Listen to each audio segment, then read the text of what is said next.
Okay, Exel here with a Diamond Cast. Here we are at June 15th, 2017, and very excitingly, we have a member of Paine Gaming here, the champions of the Raiders tournament, the Ontario Electronic Sports League, just in early, I believe it was in early June 2017, and now this is in July. Uh, Here he's playing Oriana. Going to be taking mid. He's a mid main, but also flexes up in top lane as well. So here we're going to have a Camille going. Looks like he's going to be going top. J4 on the jungle. Camille. Oriana in mid, and then we're having the Bard Draven bot lane. So a very kind of a dive aggressive comp there from this team. And then over here on the left, we have a Malphite top, Lee Sin jungle. No, I don't know what this team is. It's definitely a Misfortune Karma bot lane, and I think it's going to be a Graves jungle, Lee Sin top. I honestly don't know what this team is doing, but they have heavy attack damage here, so kind of easy for two beginnings teams to itemize here with some armor. Really only Malphite doing a little bit of AP and Karma as the support doing a little bit of AP. So with J4.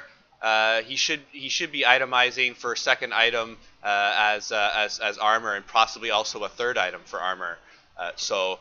Could be an easy way to get some survivability after diving in, possibly with the Cataclysm or with the EQ. We're gonna have to see how this one plays out. I'm really curious to see how to see where everyone is going. You have both a Graves and a Lee Sin on the same team. So Lee Sin is going jungle. Graves mid lane. I have never seen a Graves mid lane before. After the rework about a season ago, I did see a Graves top. I did see Graves bottom. He was really being played all over the place. But I've yet to see a Graves mid lane. A Malphite mid lane would be a little bit more standard, with Graves top being a little bit more normal. But let's see where these lanes go. Karma also taking the ignite, so we have two ignites and a teleport on the blue team here. And over on the red team, we have Camille with teleport and Oriana with the ghost flash to give her some survivability, especially in the early game. And then Bard going ignite. So yes, we have Malphite going top. So let's go ahead and get these controls all synced up so we can have. So we don't need chat. Scoreboard's always nice, isn't it? Beautiful, beautiful, beautiful. All right. Very excited here. Two beginnings. The hard carry player in this previous tournament win. He played a Yasuo game and a Teemo game in the final. Really, really exciting player to watch. I didn't really get to see him go against any sort of hard opposition. Honestly, he was mostly going against silver players. So it's going to be very interesting to see in the upcoming tournament this weekend at Legends of the Rift by Endgame Arena at the Zanzone Esports Club to see him against some real good competition. So they were the champions a mere 3 weeks ago, but now they're up against some real hard teams. There's a University of Toronto team there. There's teams with other Diamond players. So we're gonna have some really, really exciting games, and I hope I get to cast Paine Gaming once more in the finals or even the semifinals. Honestly, they're just a real pleasure to watch, and I can't wait. So here in the top lane, we'll just stay here for a moment. Camille, she did just get a slight buff in the 7.12 patch. This is the first game I've cast in the 7.12 patch. So she got a passive increase and a Q damage increase. So the passive, damage reduction, it went from level 1 from 20 seconds to 16 seconds, and then her Q increase in damage went from 160% to 200% damage. So I didn't really think Camille needed a buff at this point, but Riot went ahead and gave her one. They want to see a little bit more Camille. I mean, she is a great playmaker to watch, and very curiously, Malphite is picked. So Malphite, not normally picked, but this is high elo, so I'm guessing this person is a very good Malphite player, and an invade by Lee Sin on the Jarvan. Jarvan is a little bit weak early. Yes, he is getting picked in high-level Korean solo queue at this moment. And look at this. Lee Sin is calling for help here. Oriana not wanting to let this go. I was very curious. The Oriana is coming to make this play here because you've seen your jungler die. Now you have a clear 2-on-1 here. We have Graves coming up. Lee Sin following, and the miscue. And Oriana's going to have to go back to lane. And this is what was going to happen every time. Now we have Jarvan coming back over to come and contest this red buff here. And Lee Sin leaving his Graves to die. Just a little bit of sloppy play there, a little aggression. There's no way that Graves needed to go into this bush over here.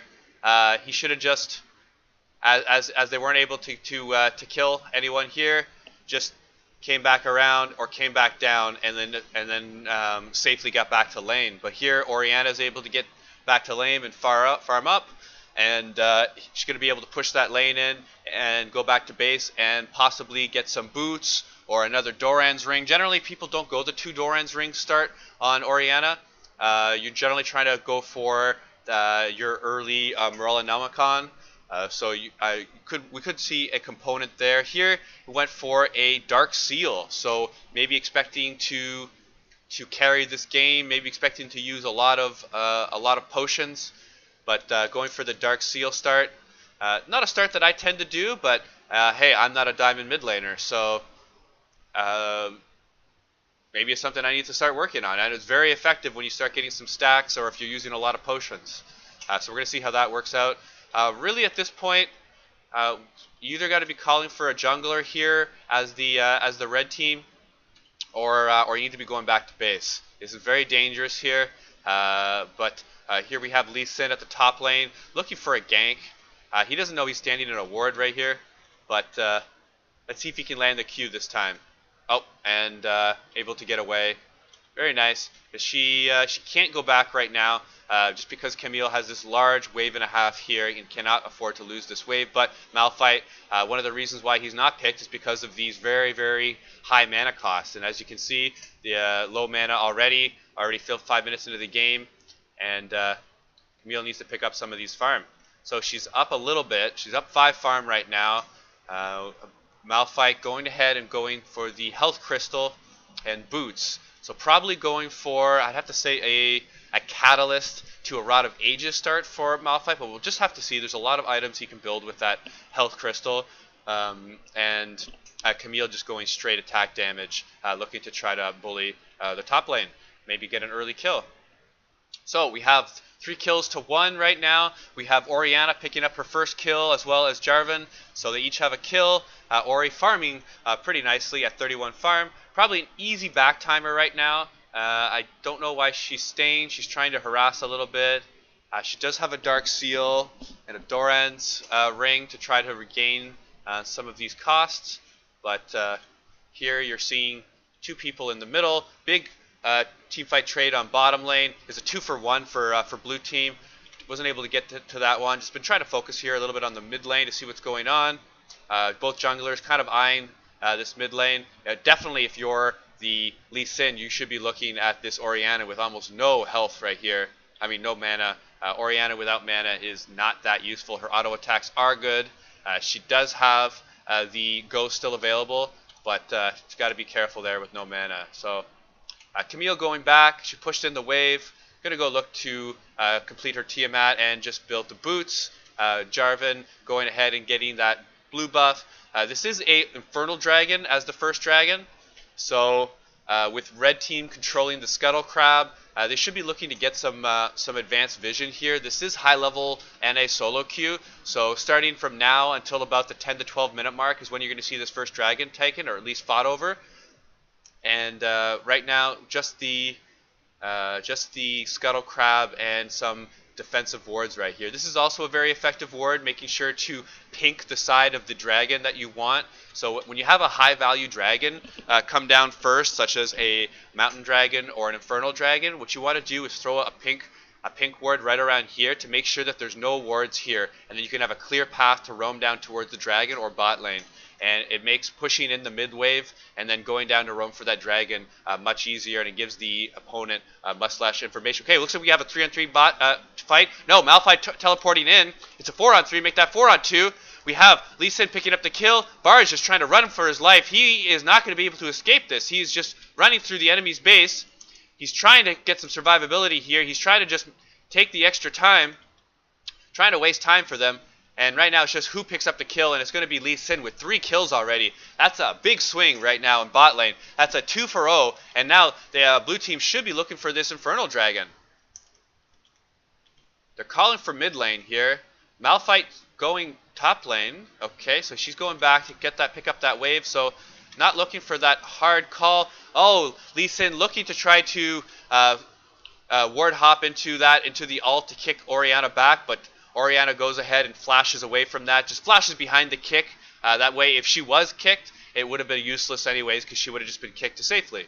So, great flash by 2 beginnings. And right now, red team is calling for the dragon. Now, that is the reason because Lee Sin is quite weak right now. He's only got about half health. And right now, we're going for an even top trade. But we do have Camille, who is ahead on the farm. We had Malphite going ahead and roaming down to that bot lane and helping facilitate that 2-for-0 trade. But meanwhile, Camille was able to push that top wave and now has a 16 CS lead. She also is going to have a teleport advantage in about 10 seconds. And that's going to last for about a minute and a half. And her team should be looking to try to take Infernal Dragon or make their own bot play of their own at this time. So let's kind of take a look. We're going to freeze the camera here and see if Camille is most certainly going to push this wave out, and we're going to see if they're going to be able to get a gank here. So it's a 2-on-2. Right now, red team does have the level advantage right now. Both Camille at level 8. Right now, we have Jarvan just at a 1 bar. Doesn't want to kind of get in there. Doesn't want to give up that buff anymore. Didn't know that Lee Sin was in this top bush over here. Oh, beautiful, beautiful predictive Q. And Camille knows that she's dead at this time. Oh, what a play by Jarvan. And a beautiful Cataclysm. Wow, what an aggressive play by the blue team to try to make that kill. I thought they had it for sure. But with that Camille coming back into that trade and Jarvan with the perfect knock-up to Cataclysm, and that's just why diving past level 6 is so very dangerous. And just Jarvan hitting everything. I wish I had an LCS replay system right now to show you how precise and how accurate those knock-up and Cataclysms were, as well with the Camille coming back and trading effectively with the tower. But a beautiful turn of events here to put red team back in the lead. So a little bit of an early ignite here by Graves. But not looking to knock 2 beginnings out of the lane to try to either get back for a buy or maybe to be able to roam. Really, I've never seen Graves here in this mid lane, so I'm thinking he's trying to get some items and to possibly roam here to get some damage. But really, at 0 and 3, he's not damaging anybody at that point. And another 2-0 for red team. So this could be, doesn't look like a free mid tower, but should be a free dragon at this point.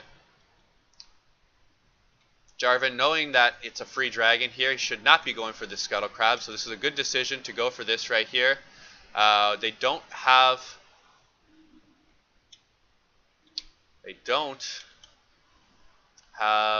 any other help other than these two. It looks like it's going to be a smite fight, which Jarvan picks up, and Oh, just the last auto there from the Oriana, able to pick up that kill. And just everything is going red team's way at this moment.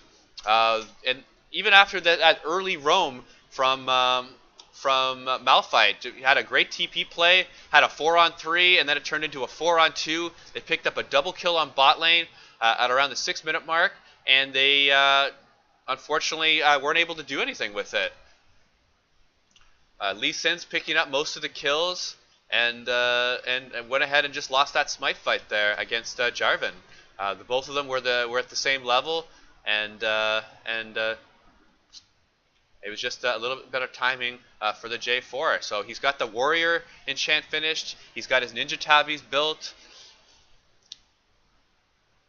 and the refillable potion with the new art there. I just had to check what that was. So 125 health over 12 seconds, and just beautiful little art there. I much prefer that than the old version. And just here, you just like at 92 to 71 farm, we have, and then 2 levels up, Elder Cushman, the Camille, getting the better of that trade. Does not have teleport right now, but is doing the right thing and is starting to roam with this huge advantage. Looks like she's going to go down towards mid lane. So we have Camille coming down towards mid lane and follows her right in with the, oh, so close, and one more shot. That was a good trade for Graves, actually.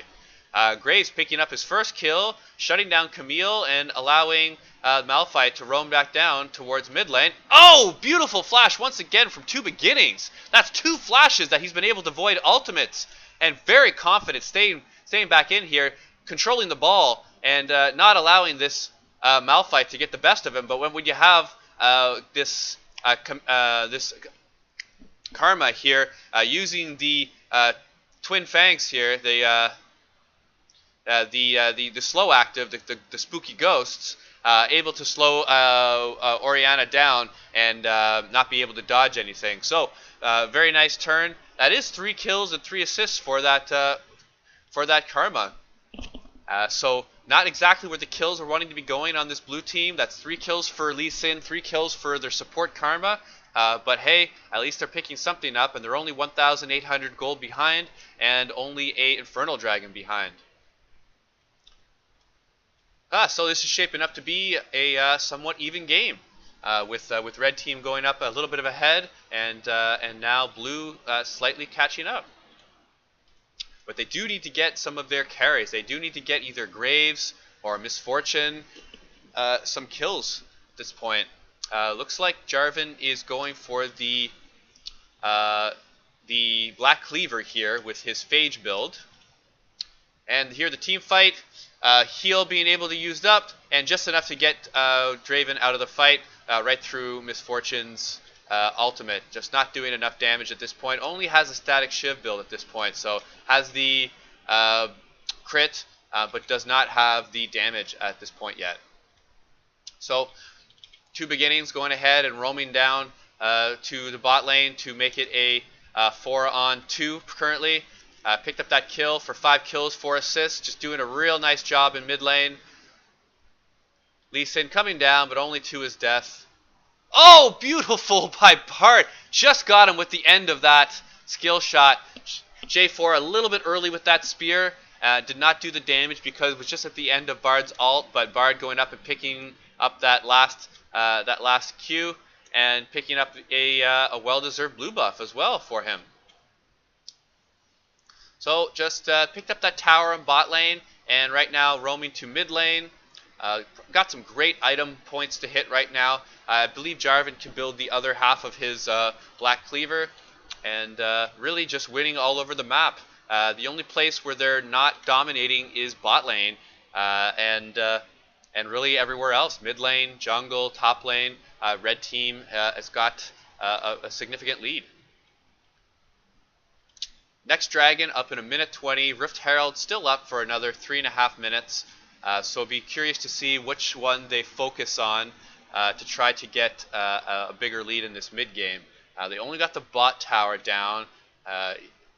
Really, for the most important objectives Yeah, well, I was gonna say just the mid tower and the two objectives, but really this top tower could also be a very key objective, just because Camille's got such a big lead already, and it's already down to such a degree.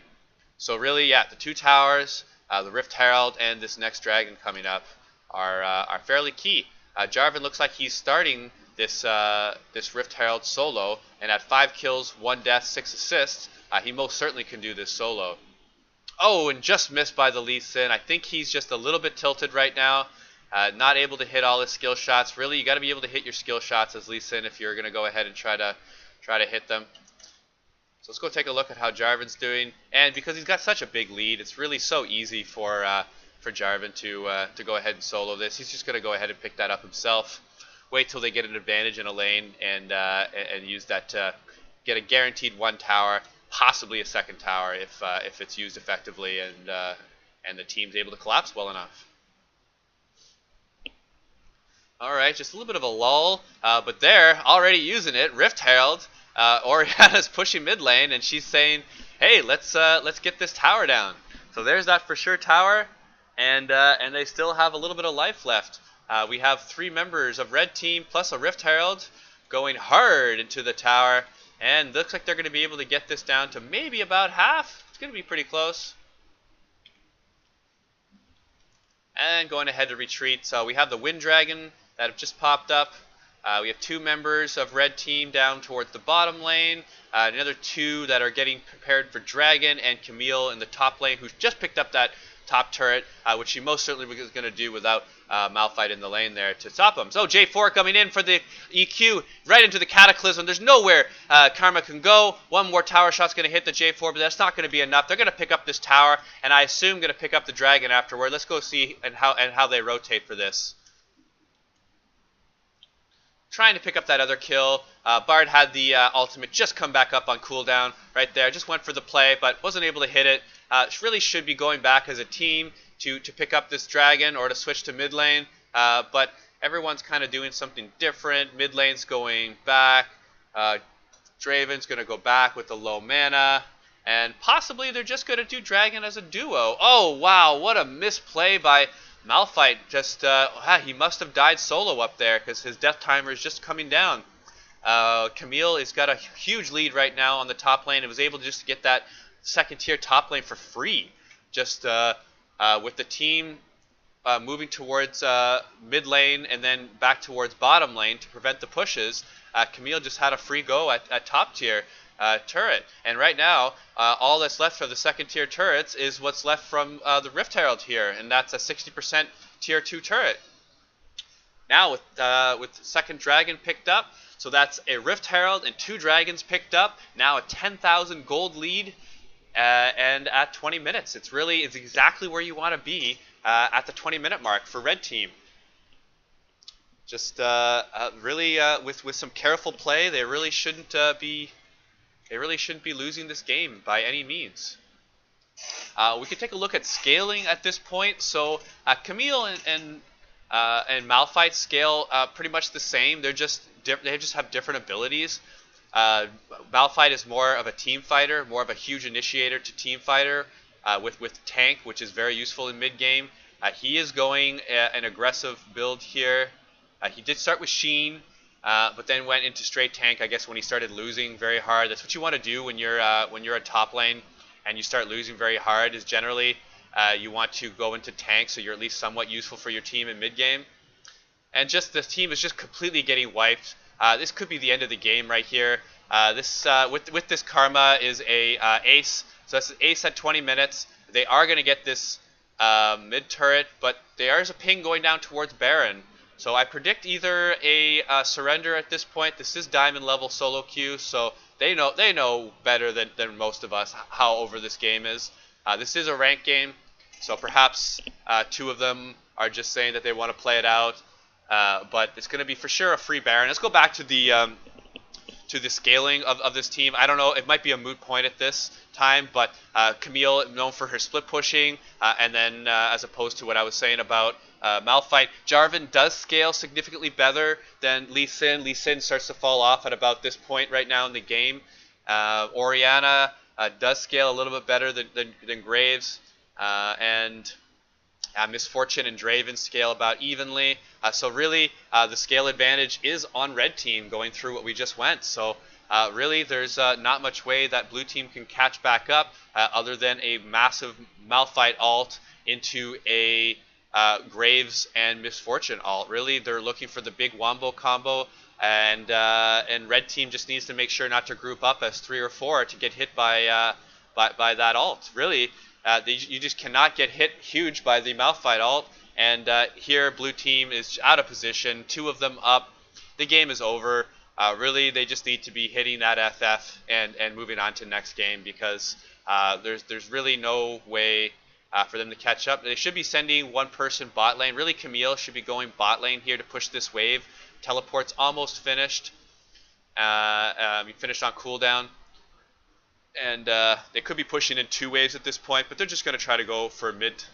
And we have Malphite split pushing top, looking to get at least 1 tower for his team, but they need him back here. He does have ultimate.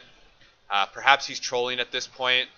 Let's see. If he's not trolling, he should at least be coming back after this turret, but even that is kind of a troll play, because he's just losing. He just lost a turret. Like a Nexus, a base turret, and a inhibitor, and now is about to lose a second base turret and a second inhibitor, just for split pushing top. So there is a troll factor going on here. He knows the game's finished. Really, it's debatable whether you like doing this or not. There is a small chance that blue team could have won. It was in the single-digit percentile range, but I guess just probably a lot of rage going on this team right now. It's unfortunate, but was a nice early game. Was definitely the first 10-15 minutes of this game was very enjoyable. Was very back and forth. Malphite wanting to get something.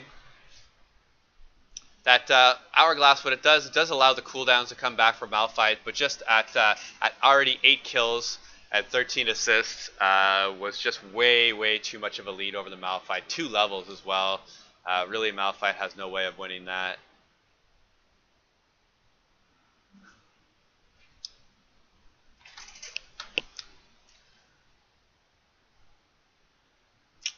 Well, there's really not much left to say with the 2 inhibitors down. I just can't wait to watch 2 beginnings here in the upcoming Legends of the Rift tournament. Brought to you by Endgame Arena, sponsored by HyperX, Azio Corp, and NVIDIA. Just a real big tournament going on this weekend, and just seeing some really high-level teams play off here in the Greater Toronto region. Teams are coming from all over, just from hours away, into this newly founded, get this, a computer cafe and a board game cafe. Wow, 2 things that I absolutely love. Those are like pretty much my 2 ways of getting my strategy fix. I love strategy and I love playing with friends, and those I found are the 2 best ways of doing it. Either through computer, through the internet, or board game. You get together with your friends in real life. You get to talk about life. You get to get some real live human interaction, and meanwhile you're making strategies. You're doing teamwork, and really it's just a lot of fun. It's not just for children. Even as adults, it's just a great way to get friends together. Just domination on the top half of the map. So middle and top and the jungle. Getting those early objective controls and focusing the towers when they're able to. Just a real good game for red team. Good job for 2 beginnings. Let's take a quick look at the damage charts, but really there's going to be no surprise here.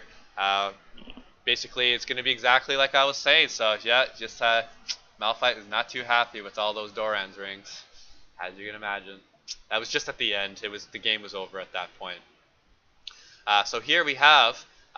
Very curiously, you have the support and the tank top with the most damage on your team. Like, you're never ever gonna win if you have your support and your tank top doing the most damage to champions if you're blue team. So just FYI, everyone, like, that's just a real bad. And then Graves, 7,200 damage.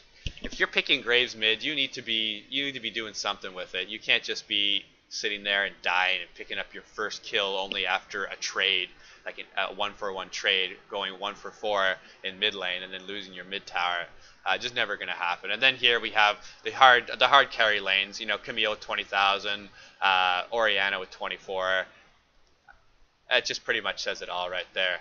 All right, well, so great cast. A little bit of a stomp there, unfortunately, but was a real nice early game. They turned it around, and Exel here, excited for the tournament, and wow, thank you for listening.